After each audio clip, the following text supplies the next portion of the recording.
There are currently, near as damn it, 20 different variations of Porsche 911 that you can go and buy. There are standard ones, there are rear-wheel drive ones, four-wheel drive ones, turbocharged ones, super powerful ones, really super powerful ones. There are ones with no roof, ones with partial roofs, and some with big wings on the back. And then there's the kind of happy middle ground, the Carrera S and the GTS. Hello, my name's John Marcar, you're watching Driven, and I am about to have an argument about cars.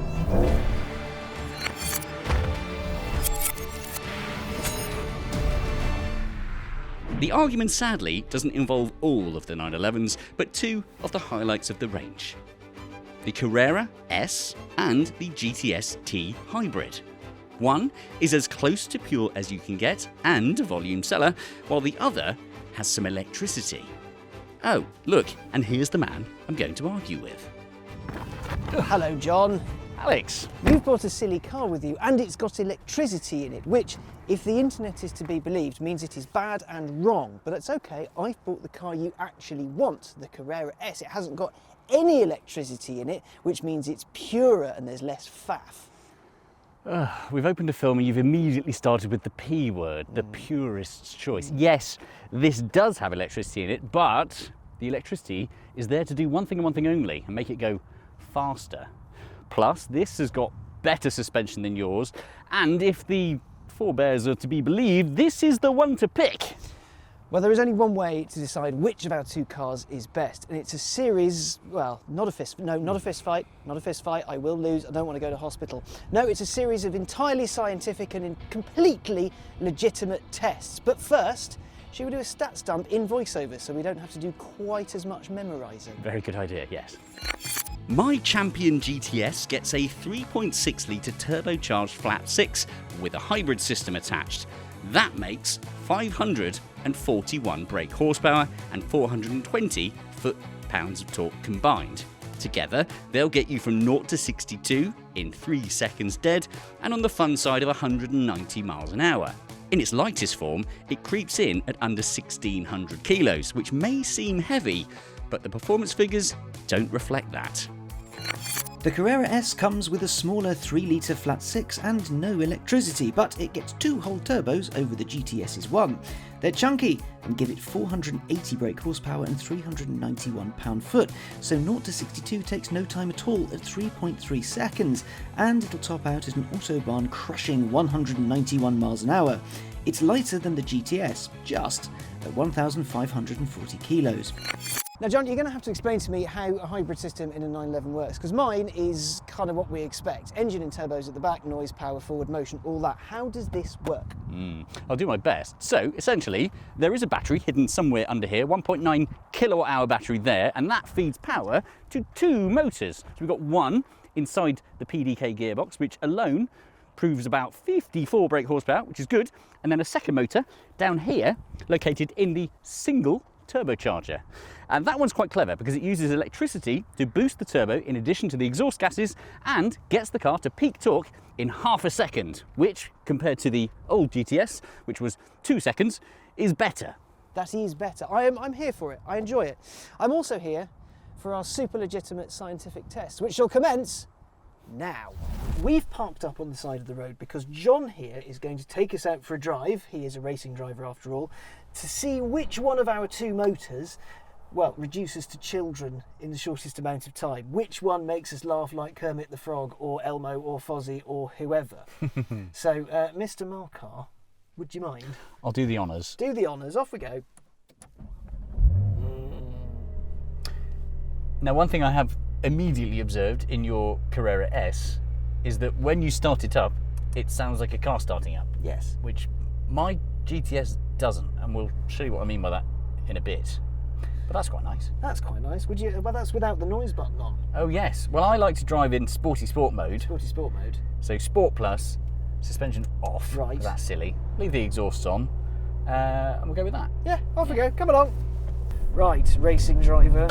I like this car a lot because it does the cruising very well. It's a bit noisy on the motorway, but when you're bimbling around stuff like this and in town, it's not too intrusive. You don't feel like you're working for your supper, but you know you can still have a little bit of fun. I can immediately observe it's a lot quieter than my car.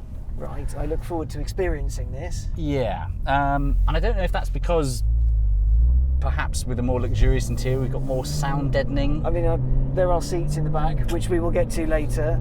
So yeah, it feels this. It's quite, I won't say hefty, but there's lots to it. But that's not what this is about. Does it make us laugh like children? I've been having fun in it. I enjoy it because you can put your foot down. It makes lots of silly noises. We like silly noises. Okay, well let me put it into M for M, and I'm going to hit the traction button just once to give me the slightly reduced grip. Right, come on. Show off, don't show off. Oh, it's properly quick. That's naughty fast. It's good. It makes a good noise. It does make a good noise. It is definitely a more refined, it's a softer version of the GTS, which isn't a bad thing, but the issue that I have with cars like this, a Carrera S, is you buy it because it's not the cheapest one. No. There's a cheaper one than this, but there's also a lot of cars above it. And I worry that perhaps if you did buy it and you went for a fruity drive, as we're doing now, would you spend your entire time going, gosh, if only I'd just saved up a little bit more money? Conversely, if you bought the one with all the pops and whizzes and bangs and the super hard suspension and the this and the that and what have you, and you just wanted to pop into it and go to the shops, would that get very tiring very quickly? Because you've got to, it's such an assault on your senses, whereas this one, yeah, you've got to press a few buttons to make it make noises and do things, but you can just get in it. But that's not what this is about. Does it make it grin like Muppet? I had a lovely time in it, but we're not laughing and doing silly things, are we? No. That's kind of annoying. It's a lovely car. And that's damning with faint praise. It really, it's like there is nothing to dislike about this as a car, because it is fast, it does make an excellent noise, and yes, it makes me smile. Would I be like losing sleep overnight about the next drive, the next opportunity to get in it and get myself down to Waitrose? Probably not. Probably not. Okay, well let's wait and see what happens in the GTS. Right then, John, GTS time. We're going to see if it'll make us laugh like Muppets, but first of all, let's hear your start-up noise. It's not a growl, is it? It's annoyingly similar to the kind of noise that a Peugeot would make in start-stop traffic. It just kind of goes, resumes, and that's it. And then sort of on tick over, I'm getting sort of ice cream van vibes. Ding, ding, ding, ding, ding, ding, ding, ding, ding. Go on, kids, get your 99, get your 99. Well, I'm not going to accept that. But let's match the conditions. So I'm going to pop us into Sport Plus, put the suspension into soft because I'm not a maniac. Yep. Gearbox into manual, and the most sedate version of traction off. And there we are. We are now. It's got like a BMW M mode, the hero button. Yeah. You can skid a bit. And we accelerate. Oh, in fact, did you know this car accelerates from 0 to 60 in 3 seconds? I'm about to find out.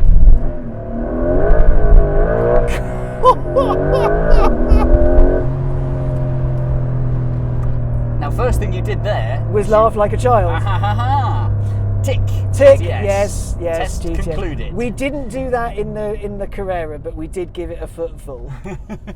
But yeah, yes, that's quite fast. I mean, mine's not that much slower. It's 3.3. Yeah, true. So we can't dislike 3.3 of a second is either very disappointing or a yawning chasm, depending on what situation you're in. True. Now, the big thing to observe, the other thing that makes me very happy, but currently you not so happy, are the seats that we're sat in, because I get in the GTS and immediately I'm in a sports car. This feels like a 911 should. I'm low, I'm held, I've got deep bucket seats, and they are, I challenge you to argue otherwise, exceptionally comfortable once you're in them. Of course, this feels like a proper sports car because the original 911 did come with carbon fibre bucket seats. There you go. It's a well-known fact that the cars that came out of Stuttgart back in the day, all carbon all the time. When you're in them, yeah, comfy. I do feel cosseted. I mean, I know at no point do I feel like I'm falling out of the seats in the S. I'm hearing a lot of complaints about what is ultimately, in my opinion, the greatest OEM bucket seat that you can buy. Porsche does it best. Better than nobody else. Okay, I get they're a bit clunky to get in and out of. And when you're on the motorway and want to like put the back up a bit, how does that work? Don't need to. It's already perfect. And when you want to adjust them forwards and backwards, do you do it electrically? No. No, so that's just a lever. No, That's a plastic electricity lever. is slow. Like electricity in this car has been used in better areas. I very nearly had you there. Electricity, is it really? And when you adjust your steering wheel, that's not electric either. But look That's how quick it manual. is. Like quick, fast, Quick, fast. yes, I have to no. wait for a motor. Again, electricity could be used there, but it's better used elsewhere. Yeah, no. It made me laugh under acceleration. So far, we've done the same corners. What I will say about the GTS though is, older GTSs felt like a slightly beefed up Carrera S. Like they felt like their own thing, but they were just slightly beefed up and a little bit grumpier, right? A little bit more purposeful, but you could still do the day to day in them. This feels like a GT3 that's missed a few weeks in the gym. It feels tauter. It feels a lot more purposeful than the S. Yeah, I'd agree with that. It's definitely, we're airing closer to GT3 than we are your very nice, very comfortable, very soft, very sensible Carrera S. Which for me means laughing like a child. This wins.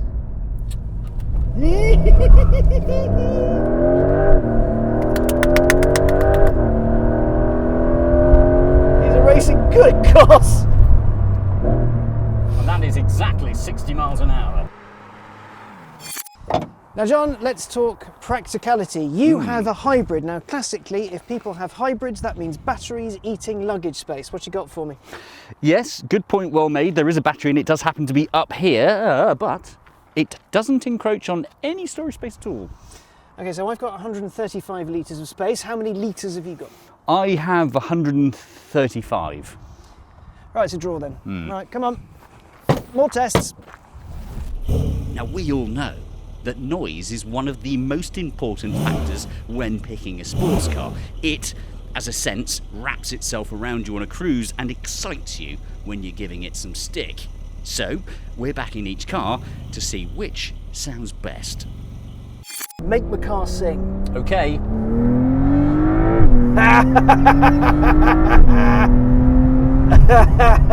That's a good noise. That's a good noise, and it is matched with quite ferocious speed. There's a lot of speed happens. It's a bit muted, but you still get the 911 noise, and I love that 911 noise. Something that made me really angry about the 718 2-litre things. Those were just awful. That is a good. We can empirically say that is a good noise. That is a good noise, yes. I'm yet to find out, or yet to be convinced otherwise, that it's not all completely real though, because I feel and I suspect that there is some noise being played through the speakers, whether it's synthetic or whether it's from taking the exhaust noises some manufacturers do and then plumb it into the rear speakers. Either way, it sounds good, but is it real? And that's the bit that I get upset about. I'm going to counter this with Coke Zero.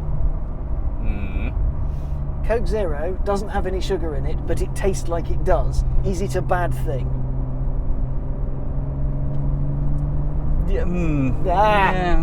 Not a bad thing. But fakery is always fake, and I think that's the key word for me. Yes, Is it fake, or is it just amplified from what's back there? I think, well, either way, even if it is just amplified, which would be the better version, I think we can both agree on. Yes. It's still not true, but still a good noise.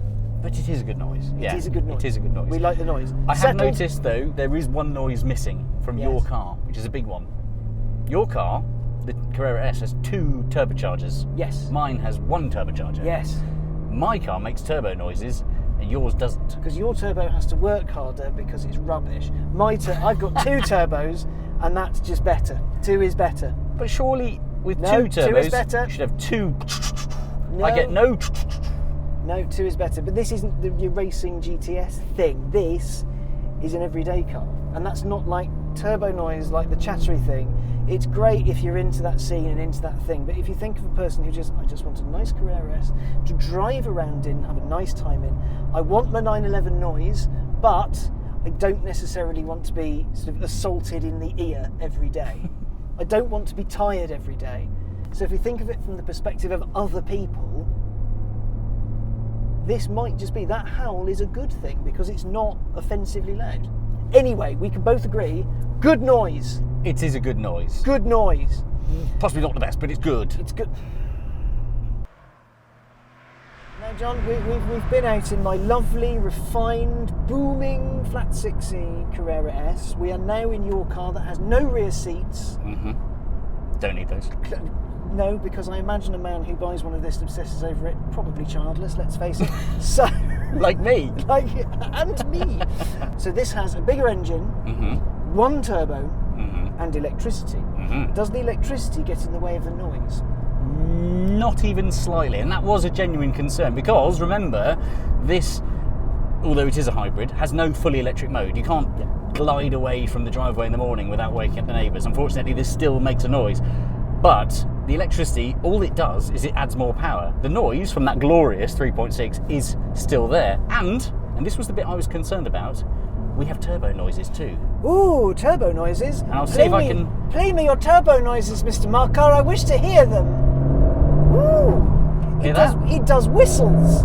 And a little...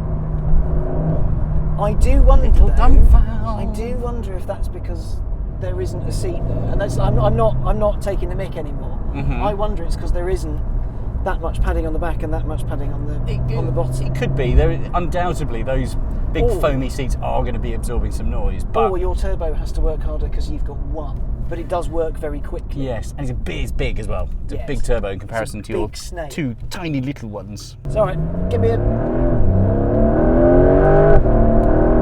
Yeah. It sounds more 911-y than mine. Yeah. Mine still sounds like a 911, but this reminds me of like GT3s of old. It does. It does. It's more raw. Whether it's because of the lack of seats or not, but you feel like you're in a racy car, a sports car, whereas mine you feel like you're in a very lovely sports car, but it's a more relaxing ride, even though it's got 480 horsepower, which is ridiculous, but you can chill in that. This, I do worry that noise might get tiresome on the motorway. Speaking of, how is it on A roads? So sound deadening. So this car has got a couple of choice options, things like thinner glass at the rear. The idea of that is to save weight. Well, I think that's a bit of a pointless entity when it comes to weight saving, because of course it's not the lightest 911 that's ever been produced, and the front windows are still double glazed. So scrap that, don't bother getting the lightweight glass, get proper glass at the back. That might make it a bit quieter, because yes, on the motorways, and this is actually ironically quite a smooth and quiet road. No, it isn't. Well, in comparison to a lot of the roads around here, they are quite bad. And I don't have the Burmester system that you've got, but I've got quite a nice Bose system, and I have found, annoyingly at times, I can't really take advantage of that glorious sound system because it's competing with the road rumble. We've got massive 305 section tyres on the rear, and they do make noise. So, engine noise, best. Other noise, when you're trying to live with it, not best. But for me, personally, it would be a compromise I could live with. Right, okay, so if you're John, best of all. If you're any other person with ears, not best, apart from engine noise, which is best. Best. So did I win that one as well? Good noise, good turbo, bad road. Yeah. A win for the GTS. A win for the GTS. Let's talk looks. Talk me around your GTS. What makes it special? Yes, but there isn't a huge amount dividing, I will admit, between yours and mine, but there are some telltale signs. Firstly, these grills on the front, that's active aero, so they open for aerodynamics and cooling and close for wet weather and at night, apparently. It's quite cool. What about your centre lock wheels? Those look expensive. Yes, and they are cool because you know what else has centre lock wheels? Racing cars, and racing cars are cool, so yes, that's good. Cool racing car stuff. You have a little sticker. Tiny sticker. Yes, there's a giveaway to tell all the next door neighbours that I've spent more money than yow. One thing I do love about your car is you've got good exhaust. I like your exhausts. Yes, I have got twin exhausts in the centre, quite smart. Black, so they're a bit hidden, but they look good. And then there's black badges, which is okay, I think. You're ambivalent about the black badges. Okay, as a Carter champion, ambivalent about its identifier. Excellent. Well, let's go and have a look at mine. 911 Carrera S. What do you think? Nice, isn't it? Where's your active aero? I don't have that. I've just got a big smiley face, and smiles are good. They brighten everyone's day. They don't help an on-track performance, but they do look nice. I do have HD matrix headlamps, same as you, but I also have a fact for you. Something very cool about the 992 generation. See this bit where the headlight is and where that sits? That was designed to ape the 993 911, which loads of people really like. I see it. Now that you've mentioned it, I see it. Yes. Okay. Where are your centre lock wheels? The centre, I don't have centre. I was going to gloss over that. I don't have centre lock wheels, but I did. They are Fuchs inspired, sort of. They're pretty. They are very pretty. Yeah. They look eminently curbable. Yes. Which you've got no badge to tell me you've spent money. Not on the side, no, because I'm not that insecure. The side does look a bit 911-y, can't really do much to that. On the rear, I've got 911 Carrera S, so everyone knows what I've got. I've also got silver Porsche electric. I have two exhausts. Yeah. But they're a bit further apart. I prefer yours. In fact, out of the two of them, yours looks a bit more like a sports car, and I think it's better. And that is a win for me. Now, John, there's something we should probably talk about that we haven't talked about yet. Yeah, I think I know what's coming here. Yeah, you do. How much is your GTS with all of its electricity and party pieces and turbochargers and all that nonsense? £137,900. That's a lot of £100,000. That's a lot of pounds. In fairness, in deference, this starts at about £120,000. But this car right here, you see all the lovely environment we're enjoying and that you really like. We've got a Burmester stereo that's just glorious. We've got this beautiful wood and leather and those rear seats that you don't have because you have to option them in, which is pointless. And free. Yeah, free, but you have to tick a box. That's extra effort that a Porsche man should not have to go through. And I've got seat coolers. You're enjoying your colon cooler. Yeah, it's quite nice. So with all of that, just it is £150,000. £150,000? Thereabouts, yeah. It's £150,000. It's got nearly 30 grand's worth of options on it. You can buy, and I did look this up, you can just about get into a half-decent 997 or a really well-sorted Cayman for the options cost. This is £150,000? This is, yes. But look at the leather and the wood. Wood. I've got really expensive headlights, and I thought my bucket seats were disgracefully expensive. That's obscene. Yes, and it's at this point I'm going to ask, how much does yours actually go for with all of your jazzy options? Less. How much less? Mine's £148,646. Yours doesn't have rear seats though. Yeah, but you can't fit in these rear seats. 148,000, 150-ish on this. That's parity, kind of. I mean, close. They're close. They're roughly the same price. And for that, you don't have rear seats. Don't need them. You've got bucket seats that are amazing. Awful and uncomfortable to get in and out of if you're not 6'9" like you are, because you're a giant. What else have we got? We've got an all-black interior, which is lovely. It looks moody, and if like someone sneezes, you've got like smear on it. This is grim. You've got, what else have you got? Very little, because your seats are expensive and your paint job is... Where's your fire extinguisher? They're not predicting that this car will go on fire, so it doesn't need it. Why do you need a fire extinguisher? It's a road car. Why does it come with a fire extinguisher? Because somebody else in a traffic jam might catch fire, and you, in your GTS, might could be also the hero, catch fire. And you could put the fire out. No, John. You don't need a fire extinguisher in a car. But if we look at them at base, so at very base, this hasn't got rear steer. It's got the Sport Chrono thing, which does cost a bit of money. The Burmester stereo, I've really enjoyed because it's incredibly good, to the point where on the motorway, this is actually quite noisy on the motorways, it's got massive wheels. But you can crank that up and you can hear the quality of the room that the podcast was recorded in. So I now know that Off Menu is recorded in quite an echoey room because the stereo played it to me. I know it's a really silly little thing, but as a quality of life thing, as a day-to-day, that's sort of a box I would tick.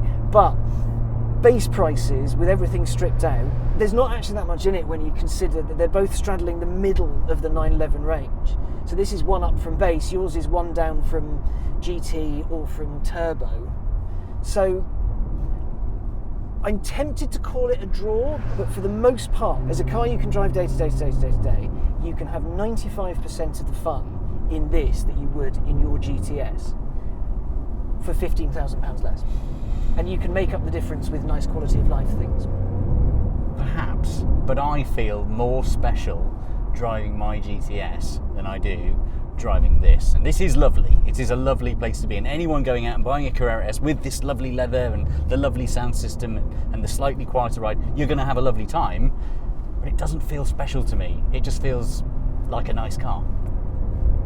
It is, because it is a nice car. Is nice. I'm going to call a draw on this. I'm going to call a draw because we're going to have an argument later. Because I honestly don't think. I think the GTS as a piece of engineering is excellent. Is it worth that step up? Maybe, but I'm doing that with my common man hat on. For a you and me hat, might well be. For a normal person, the GTS is probably more heart over head. Yes. But if you're spending 150 grand on a car, does it matter? Let's find out. John, we have had a lovely day parading around the countryside in two utterly delightful cars, I think. Yes. And as a result of our empirical test, we have a winner, and it's the GTS. Hurrah! Except, Oh. yes, there's a big except, because there's lots of little bits throughout the day that you've said that haven't been quite right. There are some compromises in there. The seats I can't stand. The fact that it's quite noisy on the motorway, and like the day-to-day stuff it's not so good at, and it's quite raw. Whereas this does the day-to-day stuff very well, but isn't as raw as that. So that is a better sports car. This is a better all-round car. Except, I reckon, if you spec'd one of those properly and took away the silly light and glass and put the rear seats back in, just took a little bit of the edge off it, that would be absolutely banging.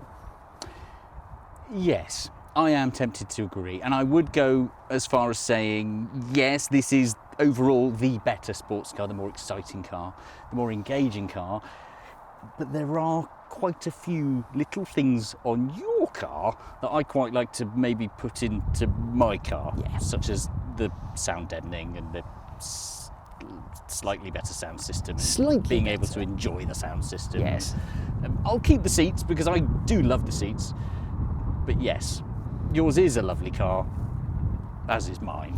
Yeah, I'd take some of the harder edge stuff of that, just a little bit of the rawness, and pump it in here. But otherwise, I'm glad I'm driving home on the motorway in this, not that, because I'd be deafened and angry and tired by the end of it. Whereas this, I'll just breeze home, open a bottle of wine, and fall asleep in a drunken slumber. So I think the conclusion we've made is that that's a really, really, really good car, and the better of the two in our tests. But actually, we'd both quite like it to have more of this in it in the long run. Pretty much, yes. I think perhaps we've not quite got the conclusion that we were hoping we'd get with a definitive overall winner, but by ending where we have here, we can conclude that regardless of what you buy, if you are going to buy a 911, be that the soft, comfy, plushy one, or the crazy fast one with downforce, or any of the ones in between, because there are quite a lot, you're going to have a good day out. So essentially, we've reached the conclusion that 911s are good. Yeah. And on that, like and subscribe to the channel for more insightful consumer journalism such as this.